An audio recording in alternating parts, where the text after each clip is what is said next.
patria hay un monte, en mi patria hay un río.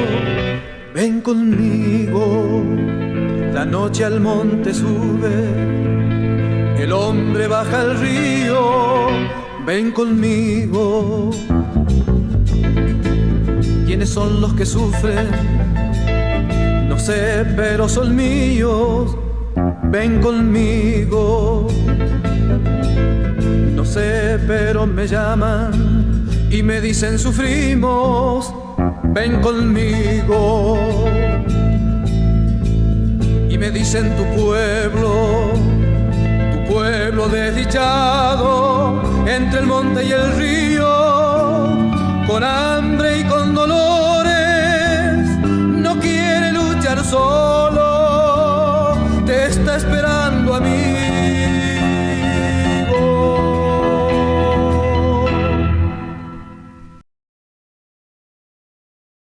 ¿Qué tal? ¿Cómo están? Bienvenidos una vez más a Informe del Sur. Te invito, como todas las semanas, a recorrer nuestra Latinoamérica y a contarte lo que está pasando por estos días. Y qué mejor que comenzar con una reflexión del genial Pepe Mujica, que por estas horas se encuentra internado de gravedad debido al cáncer que padece. Desde la cama, donde me ronda la muerte, según dijo el Pepe. Feliz cumpleaños, Pepe. Gracias por dedicarnos tu vida. Es el cartel colgado frente a la casa del expresidente de Uruguay, que acaba de cumplir 89 años, momento que ha aprovechado para reflexionar sobre el rumbo de la humanidad en esta entrevista. El problema es que el mundo está manejado por gente vieja,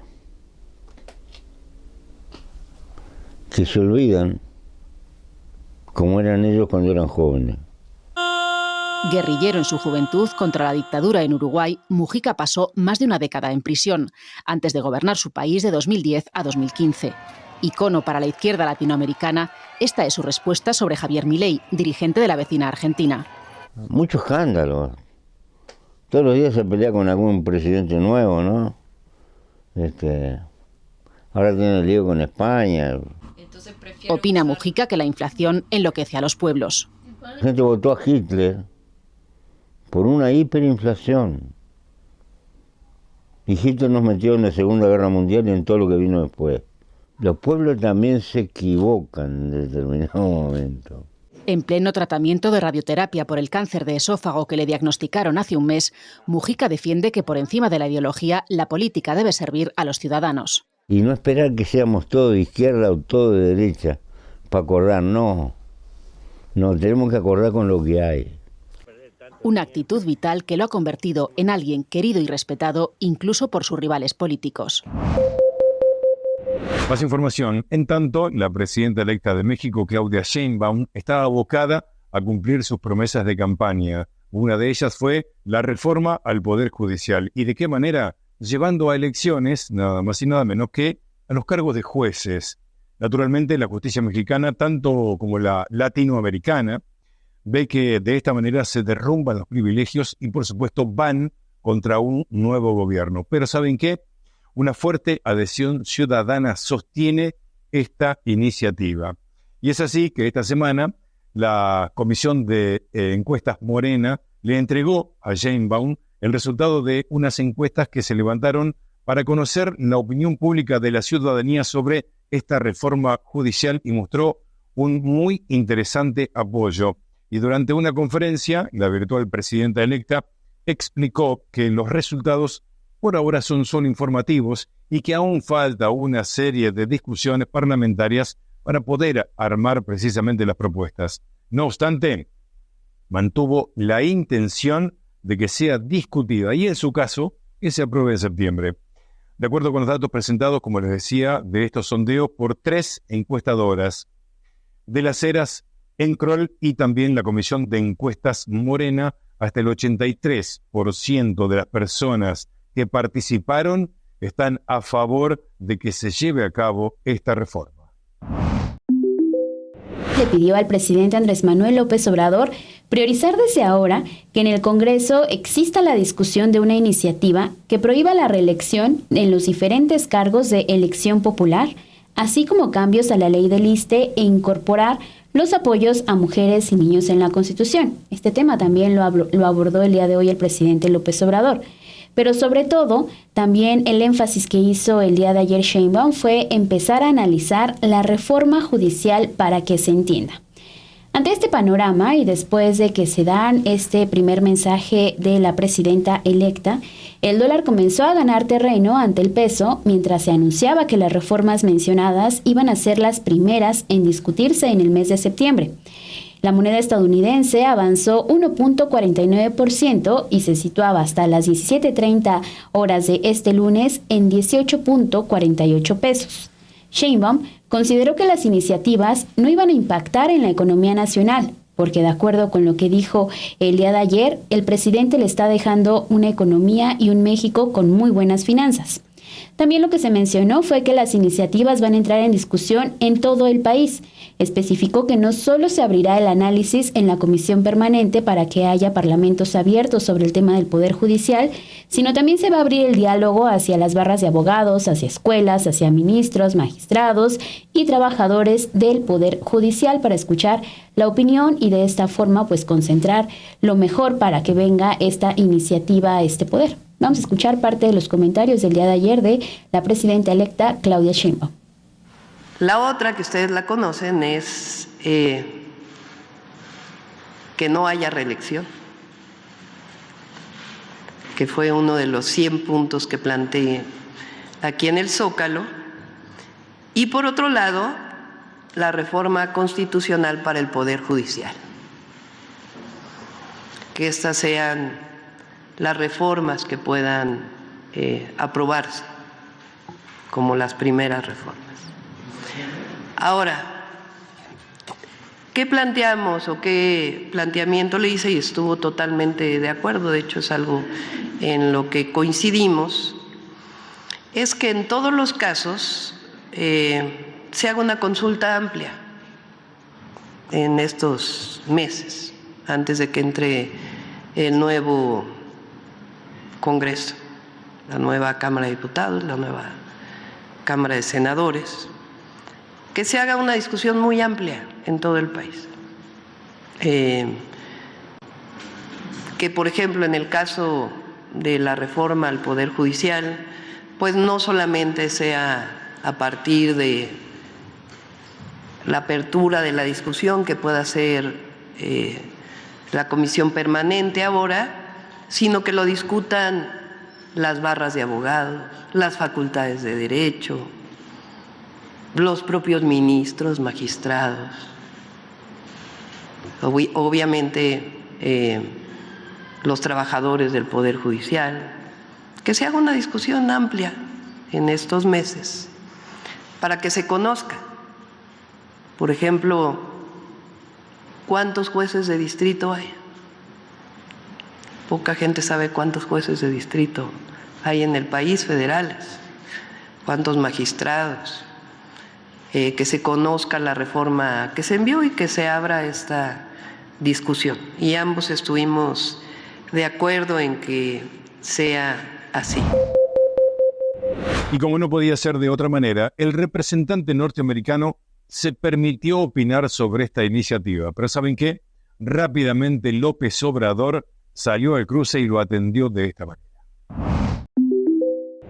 México busca llevar adelante una reforma judicial con el fin de elegir a los ministros, magistrados y jueces por medio del voto popular. Y Estados Unidos lo considera inconveniente para la democracia mexicana y contra el comercio bilateral. El presidente de México no toleró esta nueva injerencia. Porque no aceptamos injerencismos, no aceptamos que ningún representante de gobiernos extranjeros intervengan en asuntos que solo nos corresponden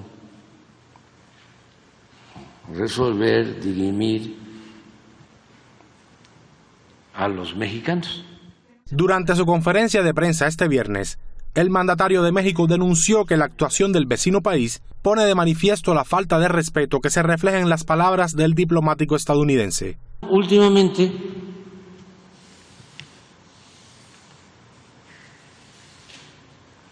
han habido actos pues de falta de respeto a nuestra soberanía, como esta declaración desafortunada, imprudente del embajador Ken Salazar de ayer. Pero pues ya se hizo una nota diplomática. El mandatario mexicano espera que este tipo de actos no se repitan, aunque recordó que Estados Unidos está acostumbrado a entrometerse en asuntos extranjeros, pues desde la doctrina Monroe ha tenido una actitud intervencionista en todo el continente. Aquí la primera pausa en Informe del Sur. Ya regresamos. Gracias.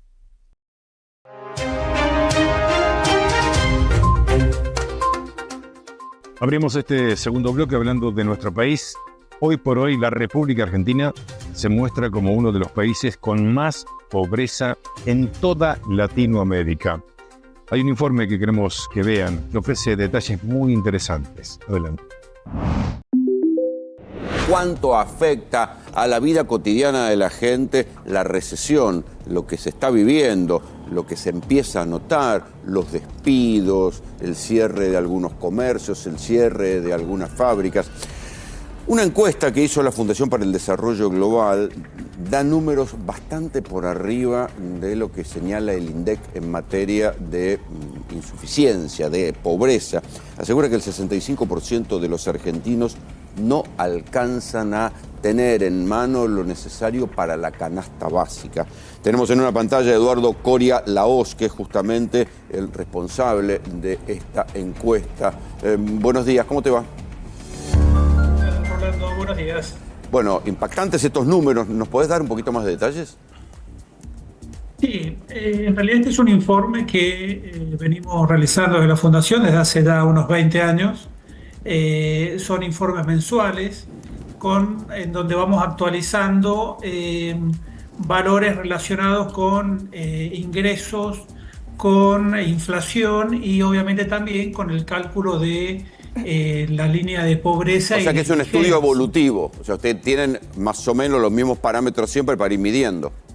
Exactamente, sí, lo publicamos todos los meses. De hecho, este informe que ustedes tienen es un abstract de un informe mayor que publicamos mensualmente, en donde, bueno, se abarcan otras temáticas. Este en particular está referido específicamente al tema de la pobreza y la indigencia. Y para eso tomamos datos del propio INDEC, de la distribución de ingresos del INDEC, y los vamos ajustando. Ellos publican estos informes por lo general cada 6 meses.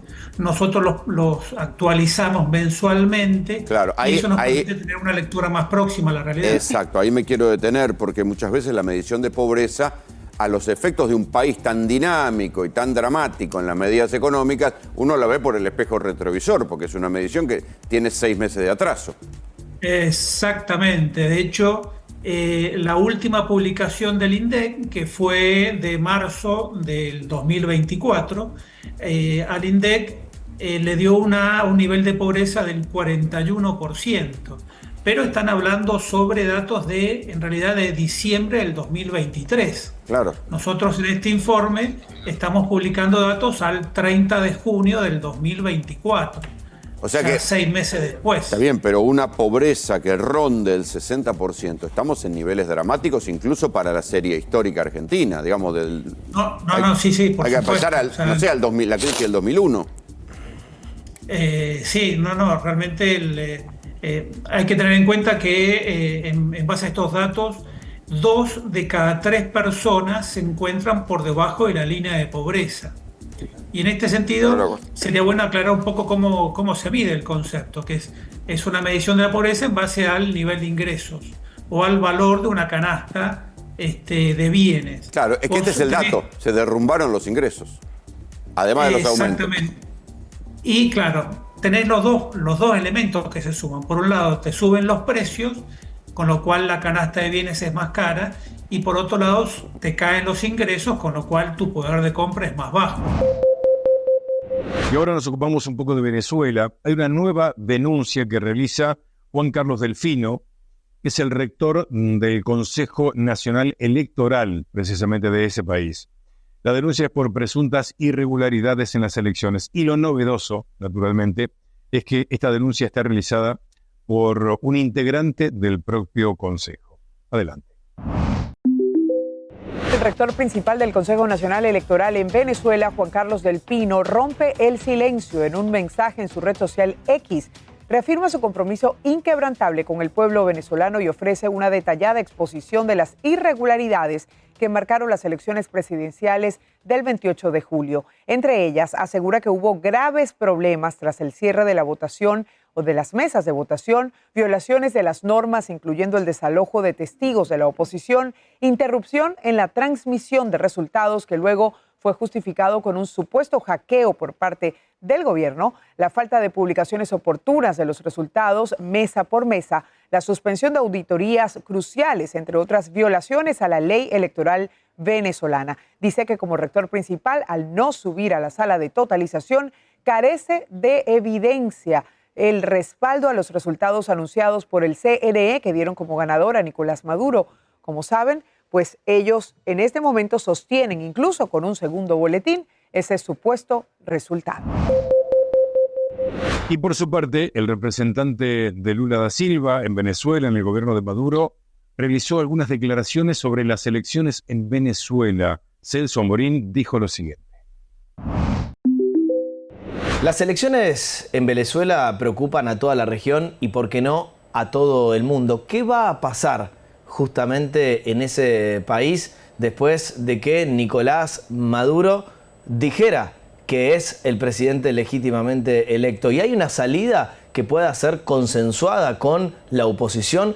Vamos a hablar con un importante funcionario de Brasil y uno, me animo a decir, de los principales negociadores de la región en estos momentos tan candentes. Nos atiende justamente desde Brasil Celso Amorim. Celso, Nacho Girón para la pantalla internacional de CNN en español. Quiero preguntarle antes que nada, ¿qué está leyendo sobre lo que está pasando en Venezuela hoy, teniendo en cuenta que ya han pasado varias semanas desde las elecciones? Usted sabe, yo he estado en Venezuela durante las elecciones, estaba incluso con el presidente Maduro. En el día siguiente estaba presente también el presidente de la Asamblea General y yo hablé de la necesidad de tener las actas. No es una invasión en Venezuela, eso hace parte del acuerdo de Barbados, la transparencia es parte de eso. Para dirimir cualquier duda sería importante tener las actas y él me habló que sería una cuestión de días, algunos días, como incluso añadió como siempre ocurre.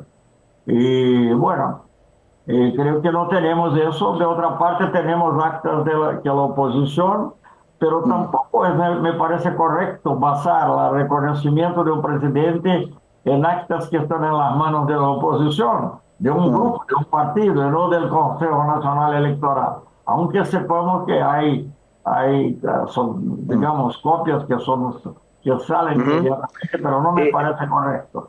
Celso, para que quede bien en claro, antes que nada y antes que avancemos, para que quede bien en claro, esta promesa de que aparezcan las actas, ¿se la hizo usted mismo cara a cara Nicolás Maduro? ¿De que en pocos días iban a estar esas actas? Yo creo que vamos a tener que pensar de manera con imaginación. Nosotros enfrentamos una situación, no es idéntica, los hechos no eran los mismos, pero una situación muy difícil después del intento de golpe de Estado, que ha sido en 2002, nosotros en 2003 enfrentamos una situación, creamos un grupo de amigos que miraron al conjunto de la situación, hicieron propuestas que los dos lados aceptaron, que en aquel caso el referendo revocatorio. Ahora no es el caso porque eso tiene que ver con plazos también. Pero no sé, es necesario alguna imaginación y también tolerancia de parte a parte, porque eso es un problema muy serio, no es solamente quien ganó una elección. Obviamente todos nuestros países cuando hay una elección están divididos entre dos o tres partes, pero ahí la división me parece muy profunda y me parece que hay necesidad de una real reconciliación nacional. Eso es posible, eso pasó en Irlanda del Norte, para dar un ejemplo. ¿Por qué no puede pasar en Venezuela? Pero tenemos que tener una acción de mediación, creo yo, de algunos países que tengan un buen diálogo con los dos, o algunos con uno, otros con otro. Ahora, ese ejercicio de imaginación podría llegar incluso al punto de pedir nuevamente unas elecciones en Venezuela. Bueno, se ha hablado de eso, pero no voy a decir que es una propuesta de Brasil, porque no hay que tener una propuesta de Brasil o de otro país. Hay que tener un diálogo del cual pueda surgir una solución. Podría ser esa, no sé si sería suficiente, pero eso tendría que ser parte de un paquete, como ha dicho el presidente Petro en un Twitter, como tenía un paquete que tenía que tener garantías recíprocas entre el gobierno y la oposición, no solo garantías de no persecución, pero también garantías de participación en el proceso electoral. El año próximo están programadas elecciones parlamentarias y regionales, y creo que es muy importante que digamos, son más de dos partidos, pero digamos que los dos lados principales que se defrontan ahora puedan participar libremente. Y ojalá muy pronto se esclarezca este permanente estado de sospecha que oscurece precisamente la realidad de todos los venezolanos. Hacemos la segunda pausa. Ya volvemos.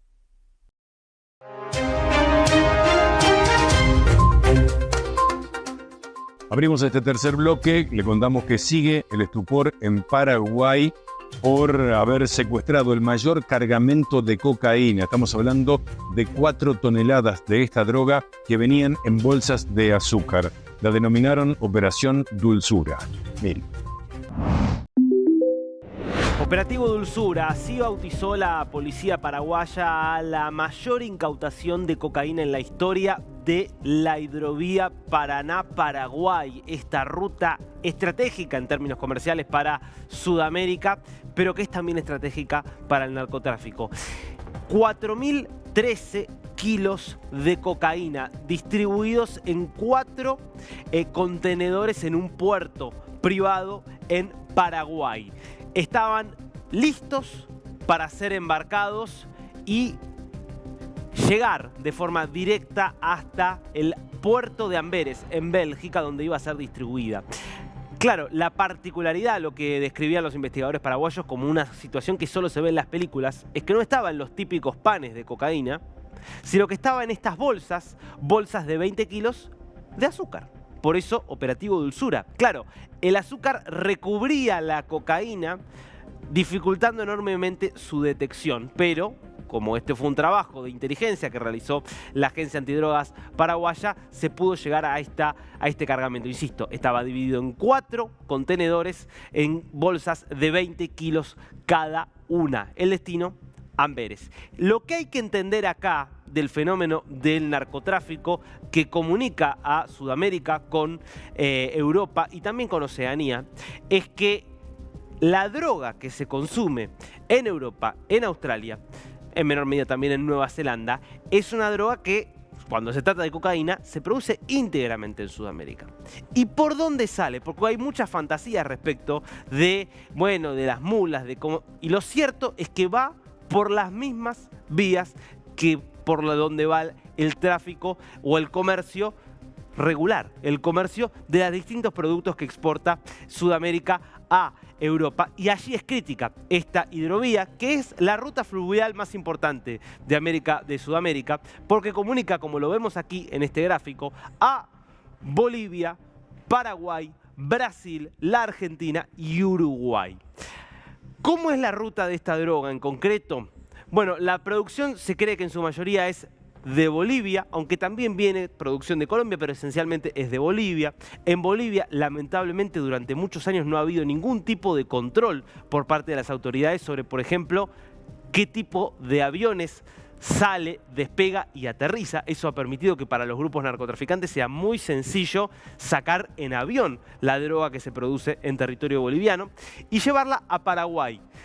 Desde Paraguay se trasladaba en camiones, en general, a la zona del Chaco paraguayo, y allí, en distintos puertos, siempre puertos privados, se camuflaba en distintos cargamentos. En este caso era azúcar, pero podría ser de soja, podría ser de cualquiera de las cosas que se exportan desde Paraguay y desde la región hacia el continente europeo y también hacia Oceanía. Claro, y después la hidrovía, que saca una enorme cantidad de bienes, de insumos, de granos, de todo tipo de cosas, que hace que sea imposible controlarlo todo, independientemente de la corrupción que también muchas veces permite que se haga esta ruta, que siguiendo esta hidrovía, Río Paraguay, Río Paraná, llegue justamente al Río de la Plata y luego pueda llegar hasta Oceanía, hasta Europa, con el dato que inquietaba mucho a las autoridades paraguayas, y es que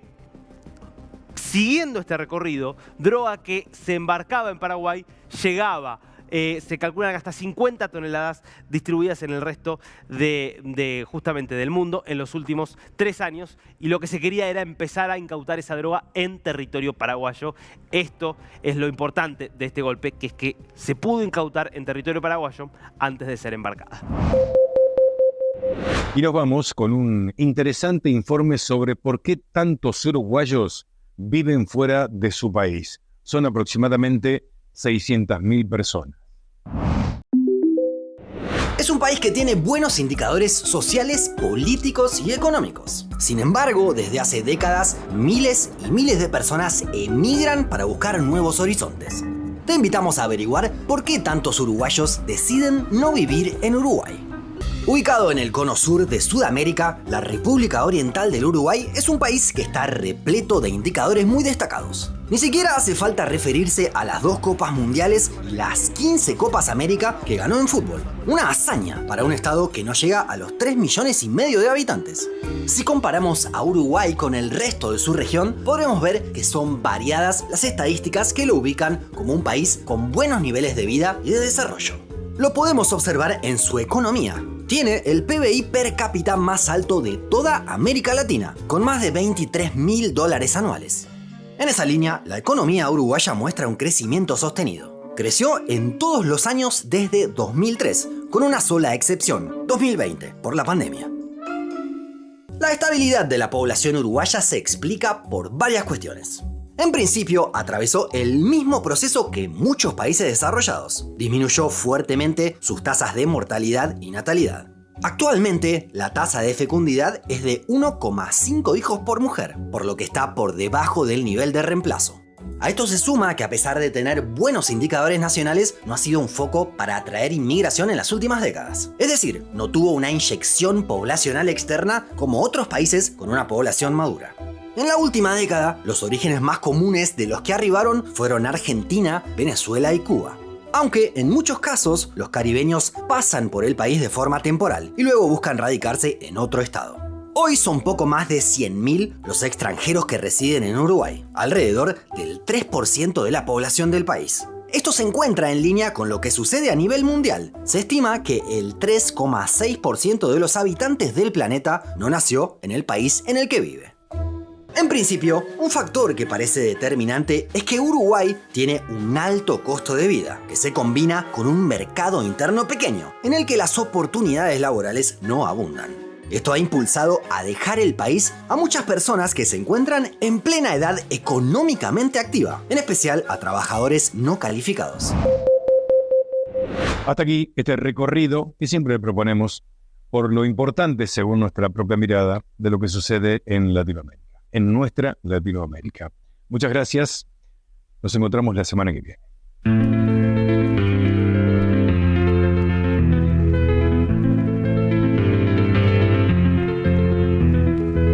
En mi patria hay un monte, en mi patria hay un río.